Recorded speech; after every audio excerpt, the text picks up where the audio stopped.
필리핀을 휩쓸고 간 초대형 태풍 하이엔으로 인해 현지 사회가 극심한 혼란에 빠져 있습니다. 한국교회도 긴급 구호에 나섰는데요. 과거 태안 기름 유출 사고와 IT 지진 등에서 보여줬던 힘이 다시 모아지고 있습니다. 곽영신 기자의 보도입니다. 지난 8일 필리핀 중남부 지역을 강타한 태풍 하이엔으로 인해 현지 사회가 극심한 혼란에 빠진 가운데 필리핀의 아키노 대통령이 국가 재난 사태를 선포하고 피해 복구에 최선을 다하겠다고 밝혔습니다. 아키노 대통령은 기자회견에서 태풍으로 인한 사망자는 2천여 명으로 추정된다며 10,000명 이상으로 알려진 사망자 수치는 과장된 것이라고 밝혔습니다.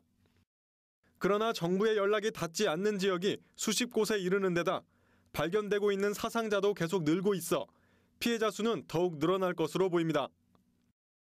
한국인의 피해 상황은 아직 확인되지 않는 가운데 연락이 두절된 한국인 수는 애초 10명에서 20명 정도로 늘었습니다.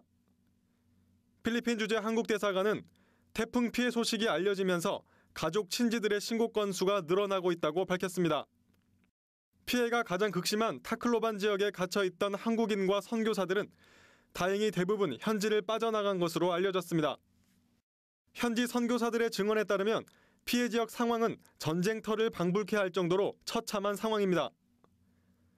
건물 대부분이 무너져 내린 가운데 물과 식량이 절대적으로 모자라 생존자들이 큰 어려움을 겪고 있고 의약품도 없어 부상자들이 제대로 치료도 받지 못하고 있는 것으로 알려졌습니다. 심지어 상점 약탈이나 폭력 사태도 발생하고 있는 상황입니다. 전무한 거예요. 아무것도 없는 거예요. 그 섬 전체를 다 뒤집어 썼으니까 섬 전체가 다 해일로 뒤집어 썼으니까 남아있는 게 없죠. 그리고 지금 식료품 빤팅 같은 식료품 상해 같은 경우는 전부 다 약탈이 된 것 같고요. 현지 선교 활동에도 큰 차질이 생겼습니다. 100여 명의 한국인이 거주하던 타클로반 지역에 지난 1월 선교사가 파송돼 교회를 세우고 곧 개청 예배를 앞두고 있었지만 이번 태풍으로 큰 피해를 입게 됐습니다. 어렵게 지은 교회도 거의 무너진 것으로 알려져 안타까움을 더하고 있습니다. 교회가 언덕 위에 있어서 그 건물이 남아있을 거라고 기대하기 좀 어려울 것 같아요.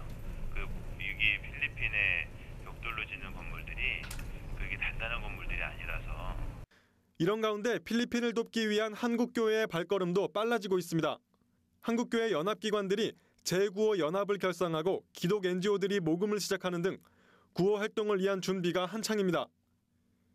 예장 통합, 기장 등 각 교단들도 모금 활동에 나섰고 한국장로교 총연합회 또한 임원회의를 열고 필리핀 지원 방안을 논의할 예정입니다.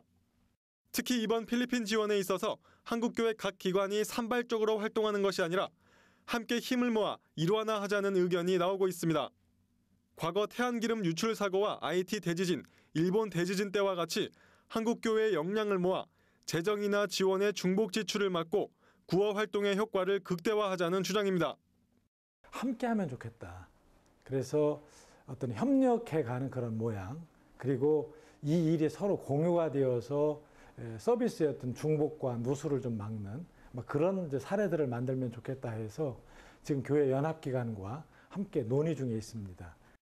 한국교회는 엄청난 자연의 도전 앞에 함께 힘을 모아 회복의 역사를 만든 기억이 있습니다.